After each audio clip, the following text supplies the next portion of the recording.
Assalamualaikum warahmatullahi wabarakatuh. Waalaikumsalam warahmatullahi wabarakatuh. Alhamdulillahirabbil alamin. Wassalatu wassalamu ala nabiyil amin. Sayyidina Muhammad ibn Abdullah wa ala alihi wa sahbihi wa man walah. Wala haula wala quwata illa billah amma ba'd. Alhamdulillah. Ya, sebelumnya saya mengucapkan mohon maaf sebesar-besarnya ya, atas keterlambatannya karena apa namanya jadwal saya ketika hari Selasa itu memang ada apa namanya jadwal membangunkan santri dan juga mengimami di masjidnya. Jadi mohon maaf atas keterlambatannya karena santri kalau setelah sholat tidak langsung apa namanya selesai, tapi ada beberapa wirid dan juga beberapa zikir yang harus dibaca. Baik, kita akan melanjutkan pembahasan kita tentang hadis badi'il wahyi atau pembahasan apa namanya wahyu yang turun pertama kali ya. Silakan semuanya dibuka di halaman 71.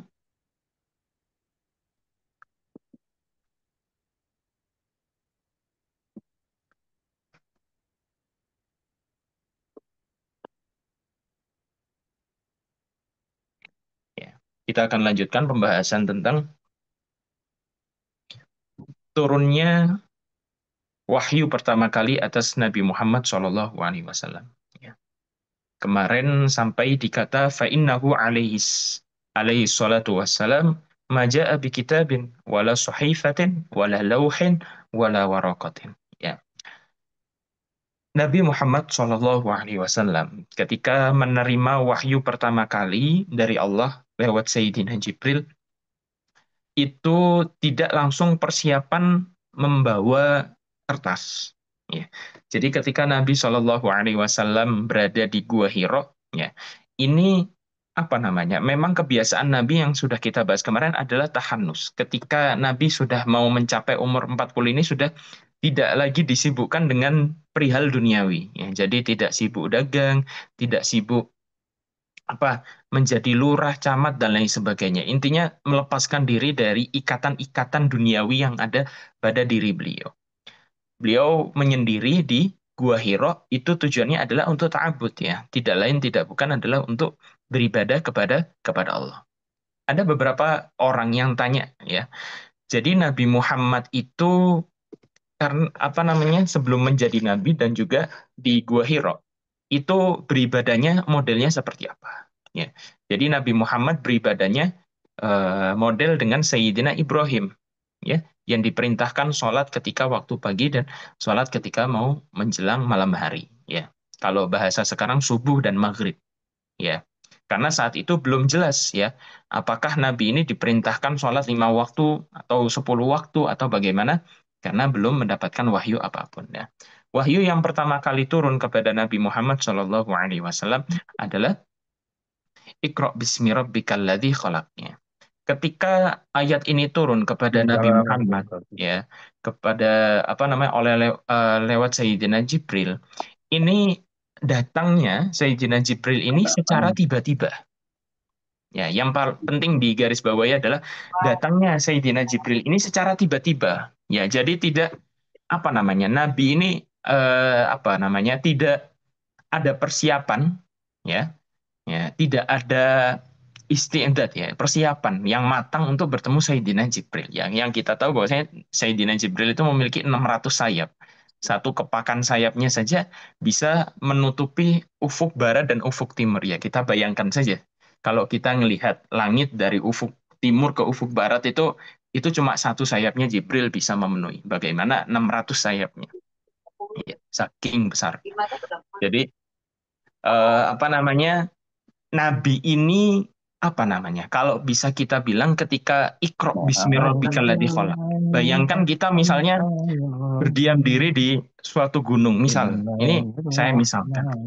Karena Bismillahirrahmanirrahim. Nabi itu meskipun apa namanya kita sifati sebagai Nabi dan Rasul, Bismillahirrahmanirrahim. Nabi Muhammad tetaplah seorang manusia. Ya, Nabi Muhammad adalah seorang manusia. Ya, ya, manusia yang diberikan perintah untuk menyebarkan wahyunya Allah, diperintahkan untuk menyebarkan perintahnya dan larangannya Allah. Ya, bayangkan kita berada di suatu gua, kemudian tiba-tiba ada sesuatu yang apa namanya datang kepada kita langsung tanpa assalamualaikum, tanpa apa langsung nyergap kita ditodong langsung Iqra bismi rabbikal ladzi khalaq. Tentu secara manusiawi ya, secara apa naturalnya manusia kaget dulu ya, kaget.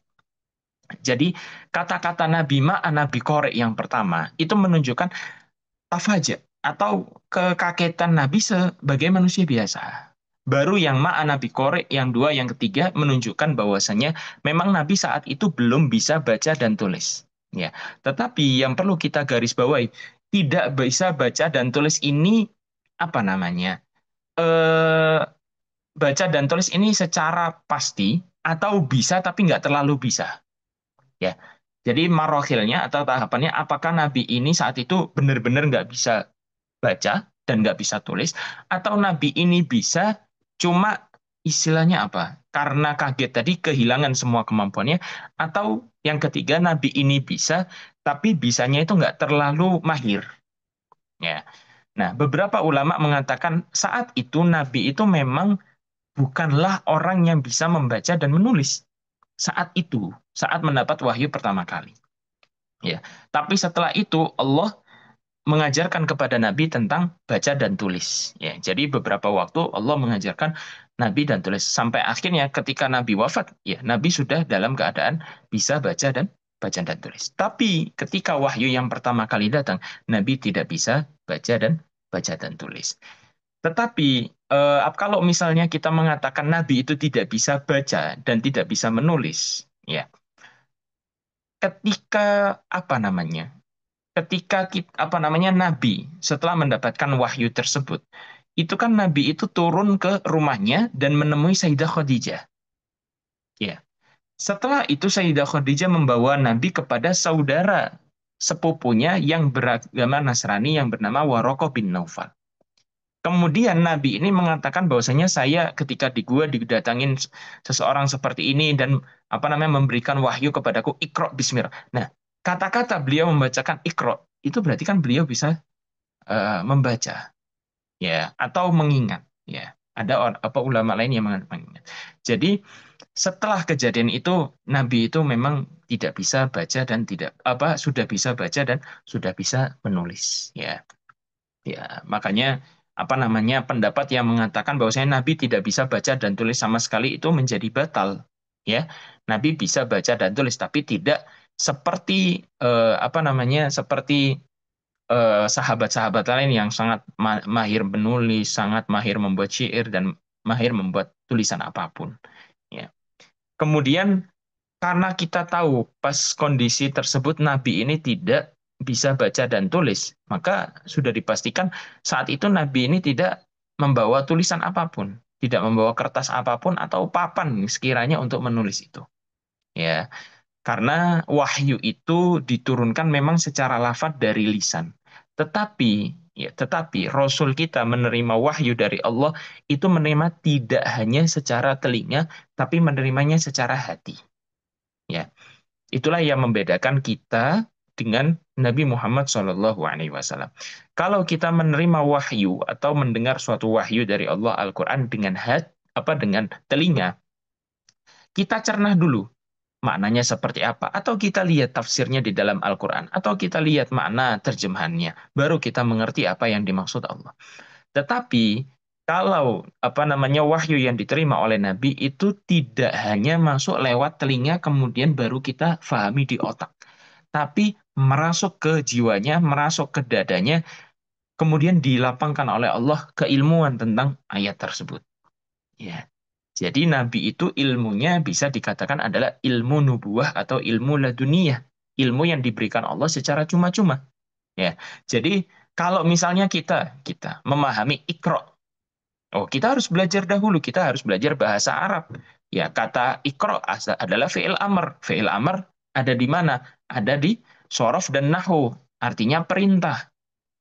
Kemudian kita membaca secara ilmu sorofnya. Qoro'a yaqra'u qira'atan. Oh, artinya membaca. Ya.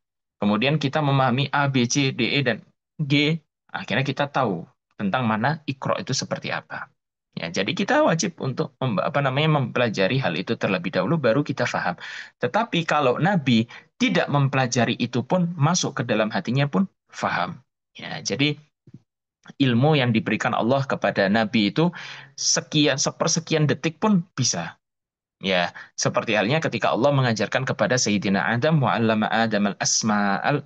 Ya, itu Allah mengajarkan nama-nama itu sepersekian detik. Adam itu tanpa dikasih tahu, misalnya saat itu Allah mengajarkan nama, misal bahwasanya ini adalah buah pisang. Ya, tidak harus Allah mengatakan PIISAANG, pisang, enggak. Tapi saat itu Allah langsung memberikan nurnya, memberikan keilmuannya, langsung faham. Ya, jadi itu yang membedakan kita dengan keilmuannya para nabi. Wal Qur'anu kulluhu nazal ala qalbihil karim. Dan semua Quran itu turun ke hatinya Rasulullah Shallallahu Alaihi Wasallam. Ya, jadi ihtimalnya juga ada arti lain bahwasanya ketika Rasulullah mendapatkan suatu wahyu, Rasulullah ini dipastikan pasti hafal ayat tersebut. Ya, langsung hafal ayat tersebut. Ya, wa innahu latanzilu rabbil alamin. Sesungguhnya Al-Quran itu benar-benar diturunkan oleh Tuhan semesta alam. Nazala bihi Ruhul Amin. Yang kemudian turun dengan Al-Quran tersebut, siapa yang turun? Ruhul Amin. Ya, ruh yang dapat dipercaya, yakni Jibril, malaikat pembawa wahyu. Ala qalbika, atas hatimu Muhammad, litakuna minal munzirin, agar engkau menjadi orang-orang yang memberikan peringatan. Ya, ini apa namanya? Kadang kita sebagai manusia, sebagai seseorang yang mungkin memiliki keilmuan, ya, memiliki kapabilitas dalam agama. Kadang kita itu apa namanya? Tidak berlaku untuk menjadi munzirin. Ya, kadang tidak mau menjadi munzirin. Contoh begini. Nabi itu diperintahkan sebagai basyiron wa nadhiron, pemberi kabar gembira ketika ada seseorang yang mukmin terus kemudian melakukan ketaatan. Kemudian menjadi munzirin ketika ada orang yang bermaksiat, ya. Kalau misalnya kita temui di sekitar rumah kita, ada orang yang sangat taat, ya, kita harus puji. Masya Allah, kamu termasuk orang-orang yang soleh, kamu termasuk orang-orang yang beriman. Semoga engkau husnul khotimah, semoga engkau mendapat surganya Allah. Harus kita katakan. Tetapi ketika ada seseorang yang bermaksiat di sekitar kita, kita pun harus memberikan peringatan. Hati-hati, nanti kamu akan dibalas oleh Allah. Hati-hati, kamu ini segera bertaubat, segeralah kamu minta istighfar kepada Allah. Nah, itu kita harus ketika mempelajari agama, ya, kita juga harus menjadi tiang-tiang atau pionir-pionir dari tegaknya agama Islam ini, ya. Karena ketika kita sudah mau mempelajari agama Islam, ya, yang fardu kifayah, yang secara bukan fardu ain, ya, kita tentu memiliki kapasitas ilmu yang harus disebarkan kepada halayak umum, kepada orang banyak. Ya, itu resikonya. Ya, jadi kita harus memperbaiki diri kita sendiri, diri kita dahulu, kemudian kita menjadi basyiron wa nadhiron, menjadi orang yang eh, berlaku sebagai pemberi kabar gembira seperti Nabi, ya. Kemudian juga bisa memberikan peringatan, ya. Bilisanin Arabiyyin mubin, dengan lisan yang Arabi yang jelas, ya. Karena Al-Qur'an ini turun kepada Nabi Muhammad yang orang Quraisy, keturunnya Qusay bin Kilab, ya. Orang Quraisy, bahasanya bahasa Arab Fusha. Nah, wa kana al-wahyu mithla salsalatil jaras kama warada fi riwayat wa kanat hadhihi awwalu tajribah falam ya'rif alaihi salatu wassalam kaifa yatalaqqa al-wahyu min qalbihi syarif wa lam ya'rif kaifa yatalaqqa al-wahyu min sauti misl salsalatil jaras. Wahyu itu diumpamakan, ini analogi, dianalogikan seperti loncengan, dentangan lonceng, ya. Jadi cekring cekring gitu. Jadi masuknya masuknya wahyu ke dalam hati Nabi Muhammad, ya. Tanda wahyu masuk ke Nabi Muhammad atau datangnya malaikat Jibril kepada Nabi Muhammad, ini ada tanda. Bagi Nabi itu ada tanda.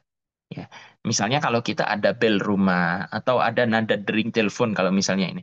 Nah, bagi Nabi itu bagaimana kita mengetahui Jibril ini akan datang atau wahyu ini akan turun? Ya, hatinya ini seperti bergejolak. Ya, seperti lonceng yang bergejolak itu, ya, ketika dipentungin, nah, agak bergejolak. Itu seperti hatinya Nabi Muhammad. Ya. Kemudian ketika datang Jibril itu kayak ada tanda khusus dari Allah. Misalnya seperti loncengan yang ada di itu di kuda ketika jalan cekring cekring. Nah, itu tanda bagi Nabi Muhammad akan mendapatkan wahyu, ya. Dan termasuk kebiasaan Nabi ketika menerima wahyu itu berkeringat. Kenapa harus berkeringat? Apakah kepanasan di kota Madinah? Apakah Nabi ini mengalami apa namanya perubahan fisik atau apa? Tidak, ya. Tapi karena Al-Quran ini adalah suatu kalam ilahi, suatu ucapan Tuhan semesta alam. Tentu di dalam Al-Quran ini ada perintah, ada larangan yang itu apa namanya? Isinya itu berbobot, ya. Isinya itu memiliki makna-makna yang luas, memiliki makna-makna yang dalam, sehingga itu menjadi beban berat untuk Nabi Muhammad SAW. Ya, karena gini, kalau misalnya kita menjadi ulama, kita mengetahui hukum-hukum Allah, kita mengetahui tentang syariat-syariat Allah, kita mengetahui tentang perintah Allah, kita mengetahui tentang larangan Allah. Kira-kira berat tidak untuk kita jalankan keilmuan kita amalkan keilmuan kita? Tentu berat. Contoh begini, ketika kita berjalan di suatu jalan atau berjalan di suatu pedesaan, jalan perkotaan. Misalnya kita pakai naik sepeda motor atau mobil. Tentu ketika kita mengendarai suatu kendaraan, baik motor atau mobil, kita harus apa namanya melihat ke depan secara fokus. Di dalam fikih, di dalam fikih, menyentuh atau melihat ya bagian apa namanya tubuh daripada seseorang yang bukan mahram kita, seseorang yang tidak halal untuk dilihat bagi kita, ya seperti wanita-wanita ajnabi, ya itu hukumnya haram. Nah, bagaimana kalau misalnya kita menyetir terus kemudian di depan ada sesuatu yang haram? Tentu ini sesuatu yang berat. Aduh, ini harus menjaga pandangan, ya. Kemudian ada misalnya wanita yang cantik jelita di pinggir jalan raya. Tentu sebagai manusia, naturalnya manusia, oh ada sesuatu yang menarik, kita pengen lihat. Tapi bagaimana kita bisa mengamalkan keilmuan kita di kehidupan kita sehari-hari? Nah, makanya saya katakan bahwasanya menjadi seorang ulama, menjadi seseorang yang memiliki kapabilitas dalam agama, tentu hal ini menjadi berat, ya, menjadi berat untuk tanggungan dia sendiri, ya. Kalau misalnya ada seseorang mencuri misal, karena misalnya lapar sekali, tidak memiliki uang, akhirnya dia mencuri misalnya beras di pasar.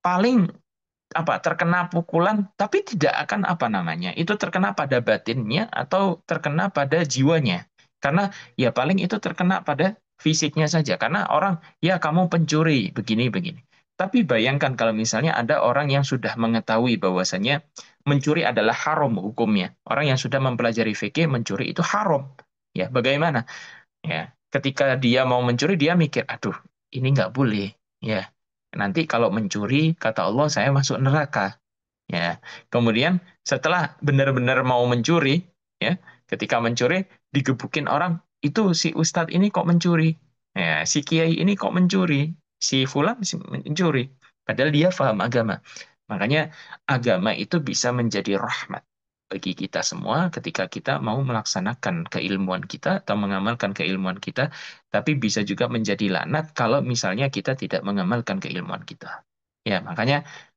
Nabi kok namanya berkeringat itu ya karena itu membawa beban yang berat. Ya, kalau kita diajarkan sesuatu ilmu sesuatu itu bukan berarti kita tambah senang. Wah, alhamdulillah ilmu saya bertambah. Iya, tapi di sisi lain kita harus menangis karena itu beban berat bagi diri kita. Ya, baik. Fakotahu Jibril alaihi salatu wassalam thalatha marrat ya. Fakotahu ini ketika Nabi itu di Gua Hiro. Jibril ini apa namanya? Bukan duduk begini ya. Jadi bukan duduk semata-mata duduk dengan Nabi misalnya depan-depanan dengan Nabi. Tidak. Tapi atau berdiri sama-sama berdiri. Tapi Nabi Muhammad ini dadanya ini dibeginikan sama Jibril ya. Jadi dadanya Nabi Muhammad ini didorong sama Jibril ke dinding daripada Gua Hiro, kemudian ditekan. Ya, langsung ditodong. Iqra bismi rabbikal ladzi khalaq. Ya, bayangin, ada orang tengah malam tiba-tiba nggak jelas asal-usulnya ini di gua kemarin ya. Misalnya kalian apa namanya di gua misalnya Welirang atau gua apa itu ya. Terus kemudian nggak ada orang, nggak pernah ada orang, terus kemudian ada orang kok langsung begini ya, kaget ya. Sebagai Rasul pun kagetnya. 3 kali lagi dibegitukan oleh Sayyidina Jibril. Wa kana dzalika minhu ta'liman wa tadriban litalaqi al-wahyi min qalbi syarif. Ya, ini sebenarnya ini adalah caranya Jibril, cara melatihnya Jibril untuk apa namanya? Ketika Rasulullah apa namanya ingin mendapat wahyu dari Jibril ya. Sebagai caranya itu memang seperti itu ya. Itu memang caranya malaikat. Ya, malaikat itu memang istilah apa namanya? Seseorang, bukan seseorang.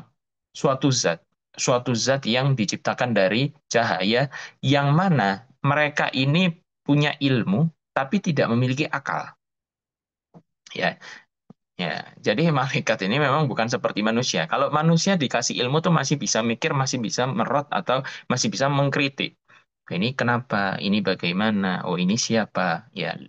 Tapi kalau malaikat ini, ya memang tabiatnya seperti itu. Ya, tidak apa namanya? Mereka memiliki ilmu tapi tidak memiliki akal.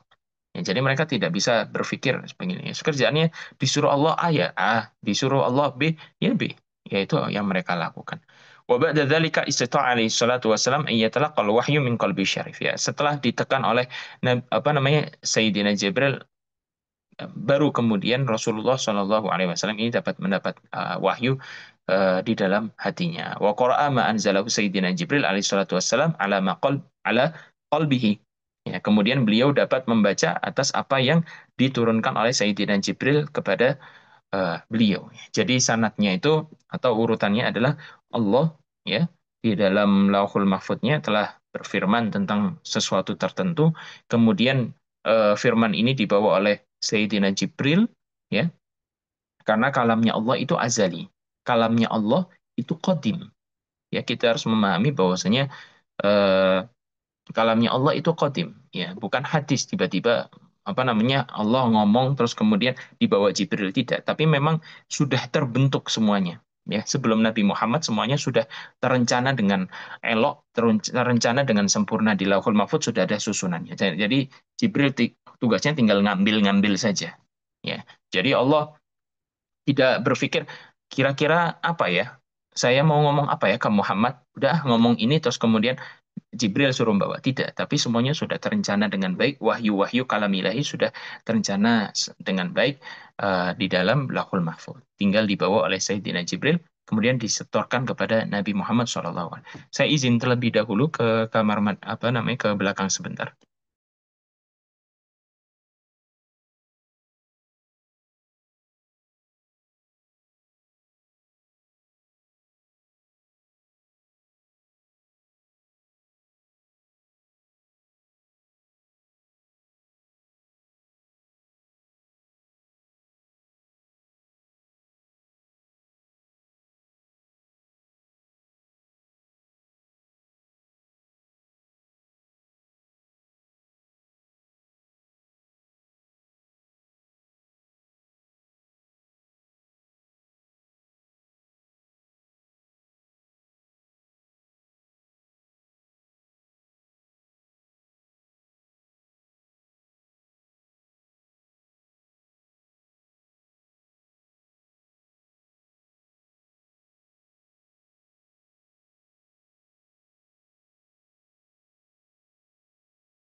Baik, kita lanjutkan kembali.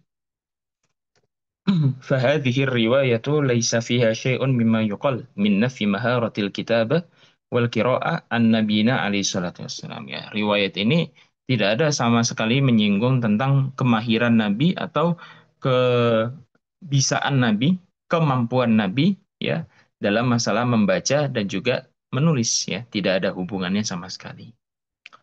كتابة واسعة متنوعة وأما أصحابه عليه السلام فكتابتهم للوحي معروفة وما كانوا يكتبون الوحي فقط بل كان يكتبون كل ما يلزمهم كتابته من المستجدات التي تظهر على الساحات ya.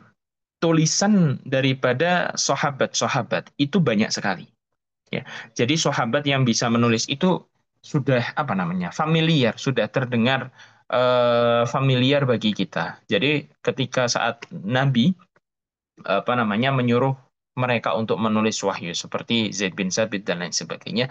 Mereka ini memang sudah terbiasa untuk menulis, ya entah itu menulis syair, menulis sesuatu untuk apa kepentingan bisnis dan lain sebagainya, memang sudah terbiasa untuk menulis. Sedangkan Nabi itu tidak terbiasa untuk menulis, ya. Jadi bisa di apa namanya dipahami bahwasanya mungkin saja Nabi ini punya kemampuan untuk menulis, tapi jarang menulis. Kalau para sahabat punya kemampuan menulis, tapi sering menulis. Ini yang menjadi perbedaan antara Nabi dan juga para sahabat. Ya, karena begini, seperti yang saya singgung dahulu, kenapa Nabi ini tidak ahli apa ya, tidak dijadikan Allah ahli menulis seperti para sahabat gitu.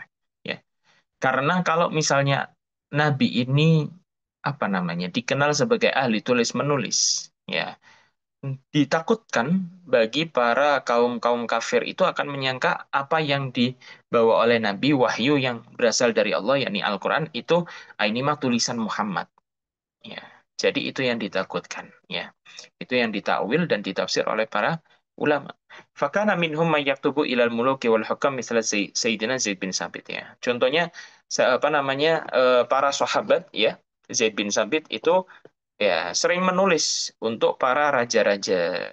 Kemudian hukam untuk para apa namanya perdana menteri pada zaman saat itu, ya.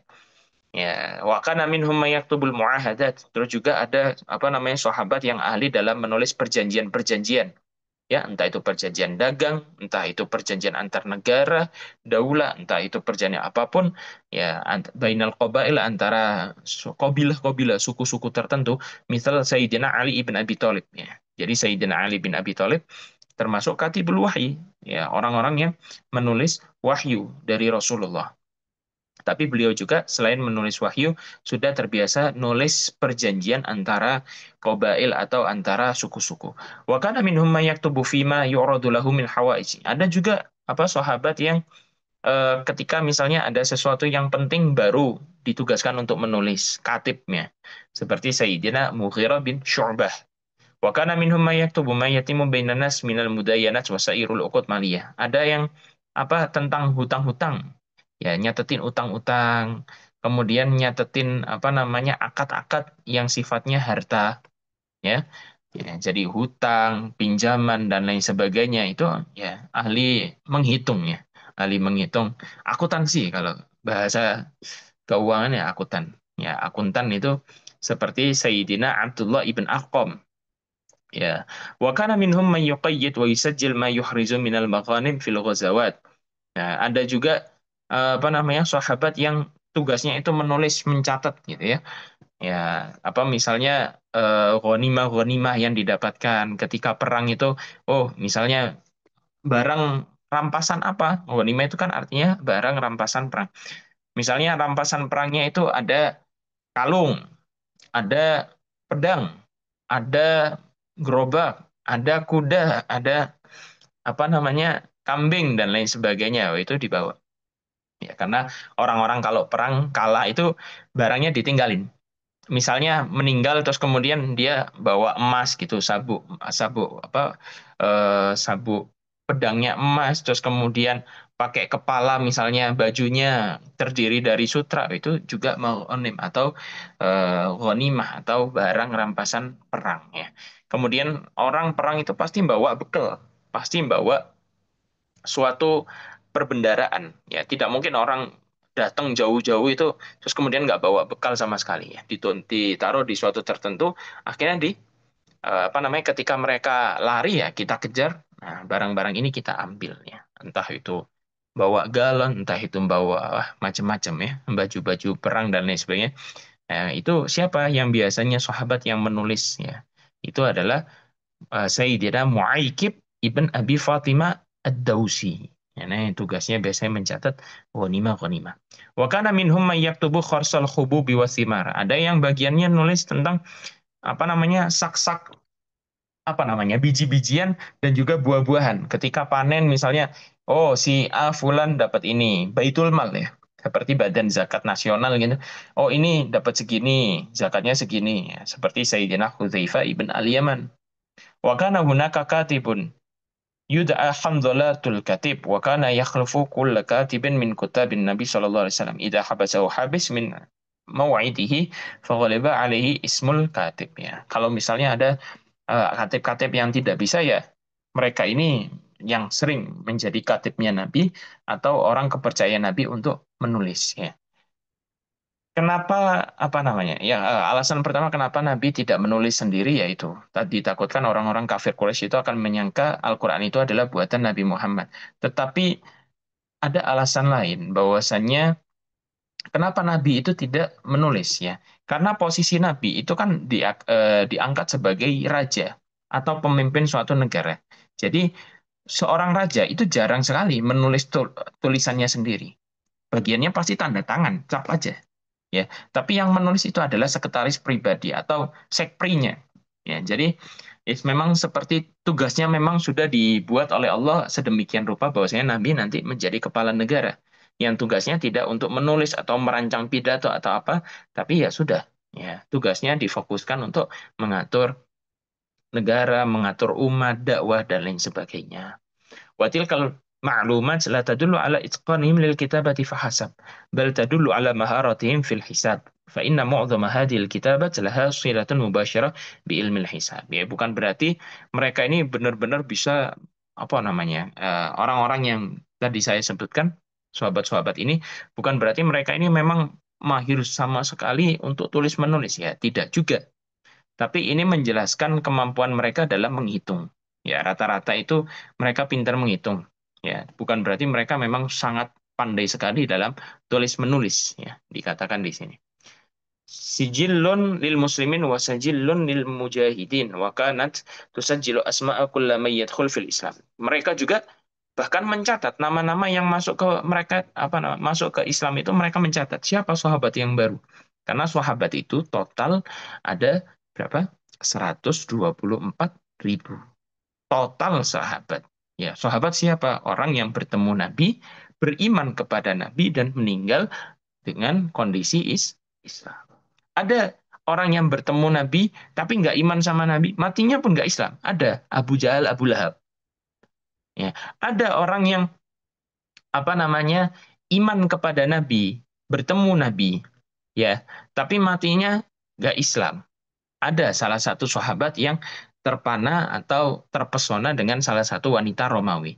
Dia ketemu Nabi dan iman kepada Nabi, tapi meninggalnya nggak Islam karena masuk Kristen. Terus kemudian ada yang apa namanya tidak bertemu Nabi, kemudian eh, iman sama Nabi tapi masuk Islam. Ya, itu dikatakan tabi'in, bukan lagi sahabat seperti siapa? Uwais Al-Qarni. Nggak pernah ketemu Nabi, tapi iman sama Nabi, meninggalnya pun dengan cara Islam. Ya, meninggal dengan cara Islam bukan berarti, oh, dikubur, dikafanin, dimandiin, disolatin, bukan. Bukan tata cara meninggalnya. Tapi meninggal dengan, apa namanya, membawa keimanan dan keislaman. Ya.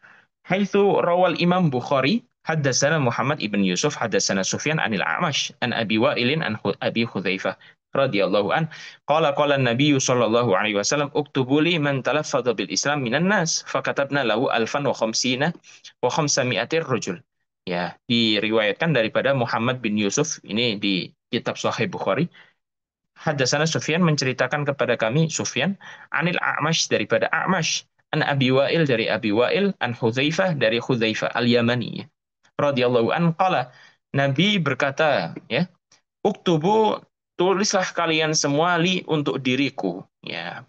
Man pada seseorang talafada yang telah melafatkan, maksudnya syahadat bil Islam, ya, sudah menyatakan keislamannya dari orang-orang tersebut. Fakatabna lahu alfan wa khamsina mi'ah, maka kami tulis 1.500 orang yang telah mengucapkan Islam. Maksudnya orang yang mengucapkan syahadat masuk Islam. Ya, ini catatannya ini karena orang Arab itu kalau masalah tulis menulis dan catat mencatat itu memang ahlinya. Ya, bahkan nasabnya misalnya dari kakeknya pun mereka catat itu. Ya. Jadi mereka memang sangat pandai dalam tulis menulis. Ini anil bayani annaha ma kanat taktubu asma'uhum faqat bal kanat taktubu asma'uhum mashuba bil ma'lumat allazima an ansabihim wa qabailihim wa ahwalihim wa maratihim wa ma ila dzalik. Bahkan dikatakan tidak hanya ditulis namanya saja.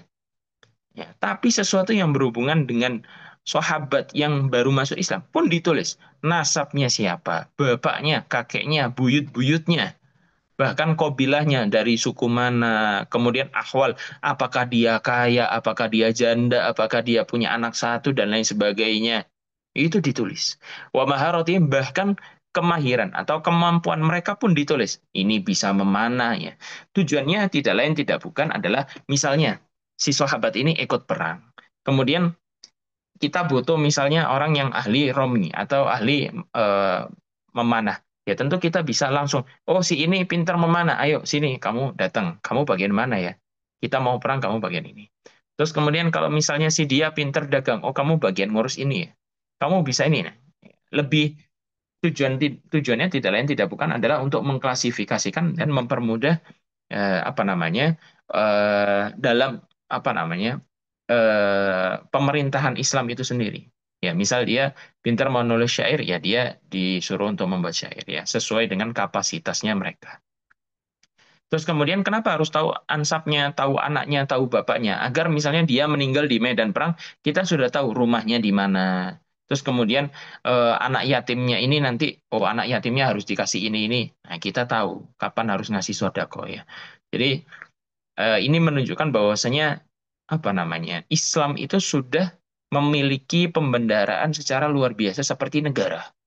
Ya, kalau kita apa namanya ada EKTP, ya ada namanya, ada apa namanya alamatnya, asal apa golongan darah, ya dan lain sebagainya. Tapi itu tidak seperti Islam pada zaman dahulu. Bahkan anaknya pun sampai kakeknya itu tercatat namanya.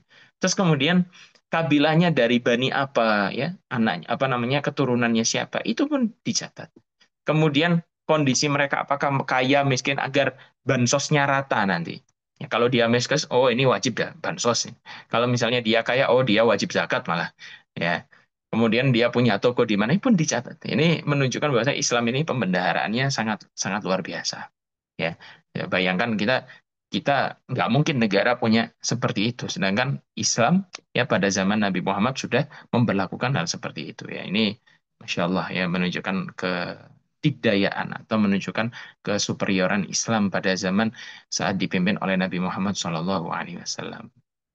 Ya, silakan kita masuk ke sesi pertanyaan. Silakan diajukan pertanyaan kalau misalnya teman-teman memiliki pertanyaan di kolom obrolan.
Baik, saya akan jawab pertanyaan di kolom obrolan.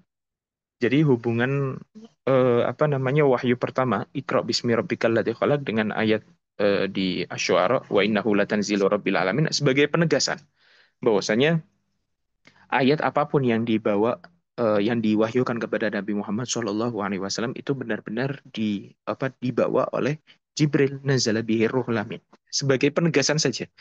Jadi surat Asy-Syu'ara ayat 192 adalah penegasan bahwasanya apa yang dibawa oleh Nabi Muhammad itu benar-benar dari Allah, ya Tuhan semesta alam, dan juga benar-benar dibawa oleh Jibril selaku Ruhul Amin, dan juga dikabarkan dengan bahasa Arab yang jelas. Kemudian untuk Al-Mughirah, ya Al-Mughirah ini tugasnya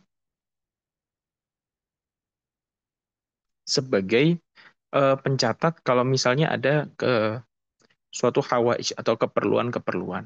Ya, misalnya Nabi butuh apa dalam perang, Nabi butuh apa, yaitu Al-Mughirah ini. Ya, jadi keperluannya Nabi atau keperluannya umat Islam ini, misalnya begini. Oh, nanti kita butuh kemah atau butuh beli sumur. Ya, tujuannya untuk perang Badar. Ya, yang nulis siapa? Al-Mughirah. Kemudian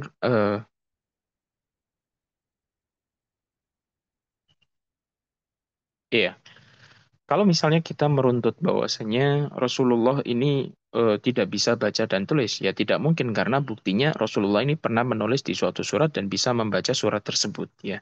Terus kemudian eh, penguatnya ketika Nabi ini, ya, ketika disuruh membaca Iqra, beliau tidak bisa membaca, ya. Jadi bisa bisa juga ditarik kesimpulan bahwasanya Nabi ini asalnya tidak bisa membaca dan tidak bisa menulis. Kemudian ketika mendapatkan wahyu pertama kali, yakni Iqra bismi rabbikal ladzi khalaq, tidak hanya Allah memberikan wahyu kepada Nabi Muhammad, tapi Allah juga memberikan kemampuan, memberikan keilmuan kepada Nabi Muhammad untuk bisa membaca dan bisa menulis. Ya, jadi ada fase Rasulullah itu tidak bisa baca dan tulis, kemudian diajarkan Allah, setelah itu beliau sudah bisa baca dan tulis. Baik, itu yang bisa saya sampaikan di pertemuan pada pagi hari ini. Terima kasih banyak. Wabillahi taufiq wal hidayah. Wassalamualaikum warahmatullahi wabarakatuh. Waalaikumsalam warahmatullahi wabarakatuh. Syukran, Ustaz.